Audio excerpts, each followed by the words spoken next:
Good afternoon, everyone. I want to thank you for being here, those of you in the media, and certainly those who are up here with me. We just finished the UCG meeting next door, and I want to express my appreciation to everyone, because you wouldn't be here if you didn't allow your temperature to be taken, and we're certainly doing everything that we are asking the public to do as we work feverishly, pun intended, to contain the spread of COVID-19.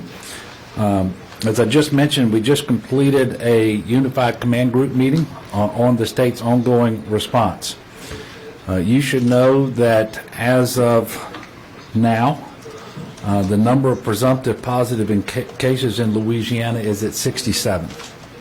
The latest numbers came in just as we were finishing our meeting, and we're still getting information on the parishes where those cases are located. That information will be updated on the LDH website by 5:30 this afternoon. I can tell you that we have received our first two positive confirmations from the CDC of cases that we had presumed positive to begin with.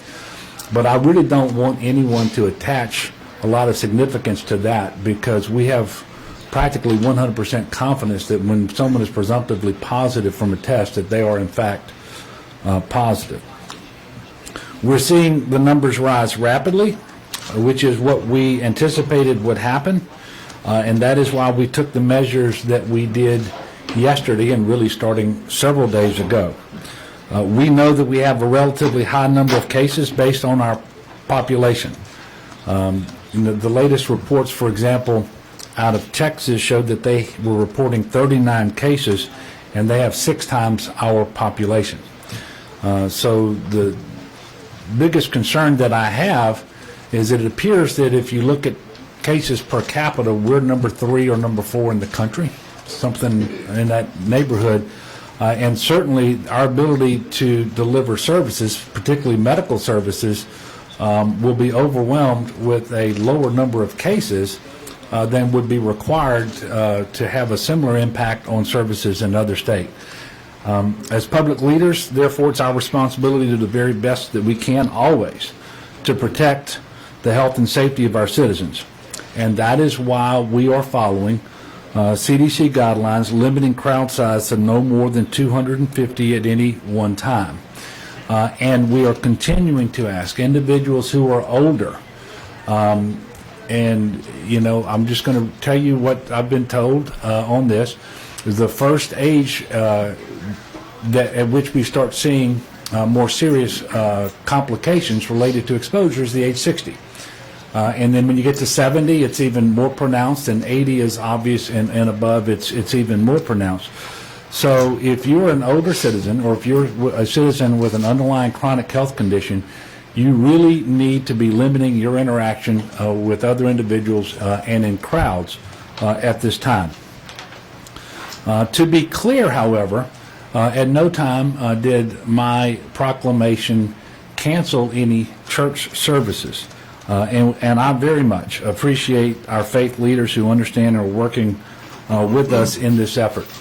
I am a person of faith. I happen to believe very much in the awesome power of prayer.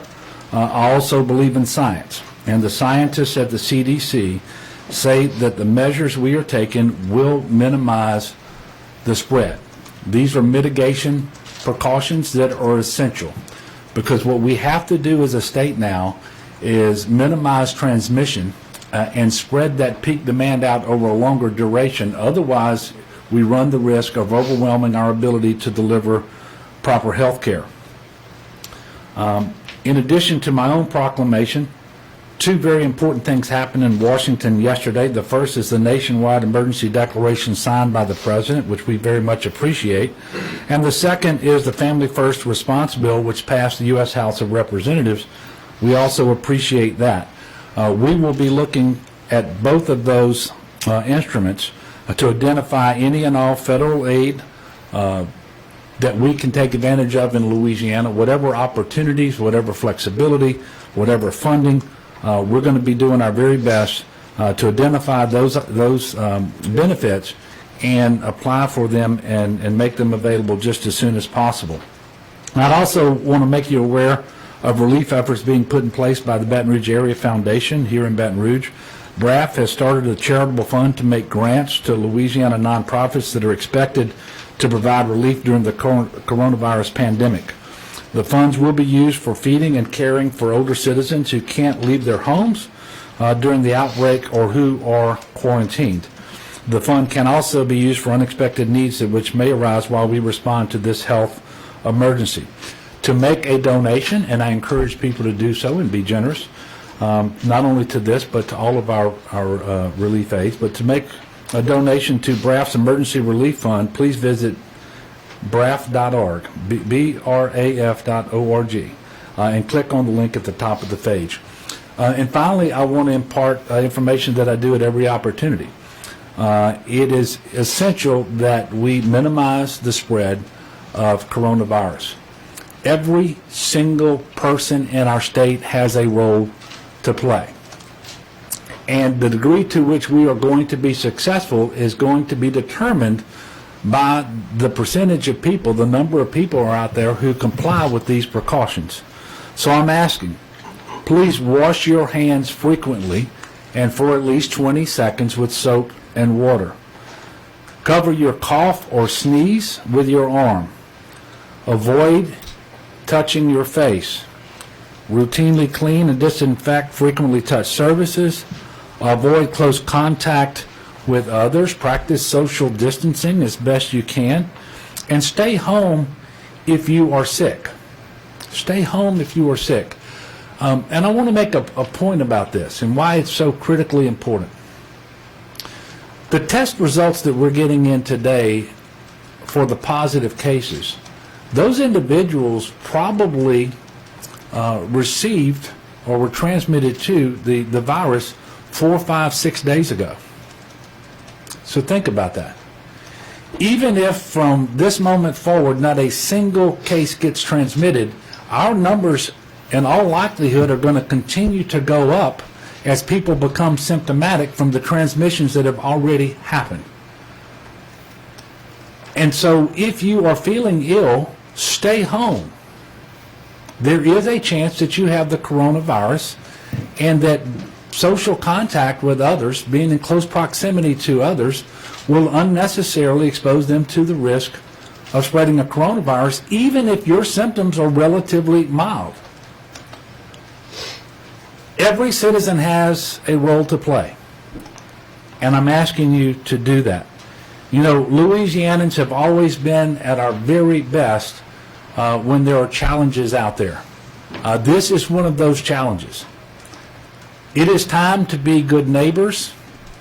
It is time to think of our brothers and sisters, especially those in those categories who are most vulnerable, the elderly, and those with underlying health conditions. If you have any questions regarding the COVID-19 virus, we encourage everyone to call 211 for more information. Again, that's 211 for more information on the coronavirus. The next scheduled press briefing will likely be Monday. Obviously, if the circumstances warrant and we have updates to share between now and then, we will certainly do so. And at this time, I will take questions. Yes, sir. Our temperature was checked before we came into the building. Do you encourage other places and people to do that? Yes, I do. And so, you know, we have essential leaders coming in from around the state and local, as you can see on the stage with me, into this building. And one of the things that we want to do is make sure that people coming in here are not potentially spreading the coronavirus or potentially other illnesses as well. And so we are temperature checking individuals, and if you have a fever that's unaccompanied by a cough or other flu-like symptoms, then you don't need to do anything other than go home. And fever is anything 100.4 or more for this purpose. If, however, you have fever plus cough, other flu-like symptoms, then you need to take a flu test. If you take the flu test under that circumstance and you are negative, then you need to take a COVID COVID-19, a coronavirus test. And so that's what we've implemented here. I think you're going to see something similar at the state capitol, and we have some legislators here where they're going to be doing that as well. Yes, sir. Governor, can you tell us how many cases are at the Lambuth House in New Orleans so far? 9. Still 9? 9. Can you update? Well, with a caveat, I don't know that we have all of the information with the batch that just came in, but subject to an update, we have 9 cases at the Lambuth House. Were any of those cases in East Baton Rouge Parish or surrounding? Not to my knowledge, but there's not perfect information on a few of those positive cases related to parish of residency. We will be updating that just as soon as we possibly can.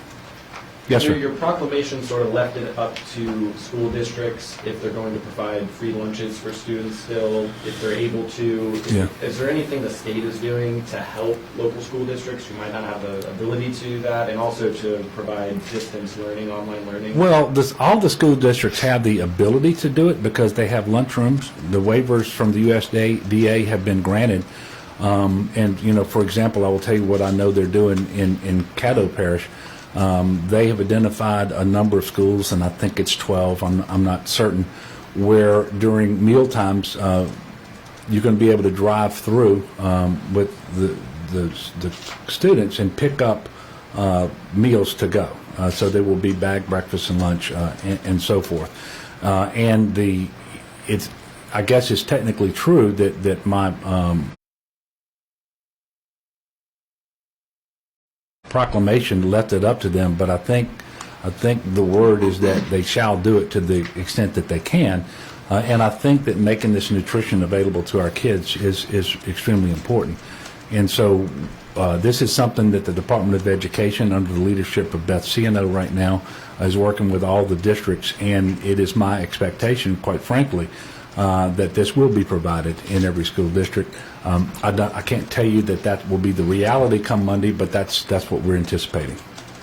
Yes, sir. The president was talking about drive-through testing sites. Yeah. Are you guys considering that at all? Yes, in fact, we are in communication with FEMA and the Health and Human Services in Washington, D.C. It's at the early stages, but we have been offered an opportunity to create at least one of those drive-through test sites in the New Orleans area. I don't have any information right now as to exactly what that's going to look like, when it will be set up, but we are working with them. We're certainly not going to turn down an opportunity like that. As soon as we have more information, we will put that out and make it public. Are you talking about test kits? Do we have enough? Is more coming in? Or?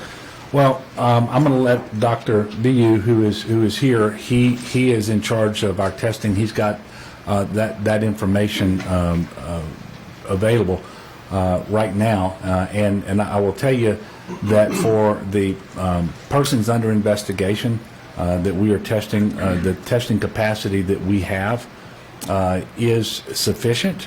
And we also have commercial testing that is coming online. We are conducting testing at the public lab, the state public lab here in Baton Rouge 3 times a day, and we're providing the courier services to move samples in order to keep up with that pace of testing. And we're going to see over time more commercial testing come online. We know, for example, that we have healthcare providers that are using LabCorp and other private labs in order to test for the coronavirus as well. And we're going to make sure that as the information comes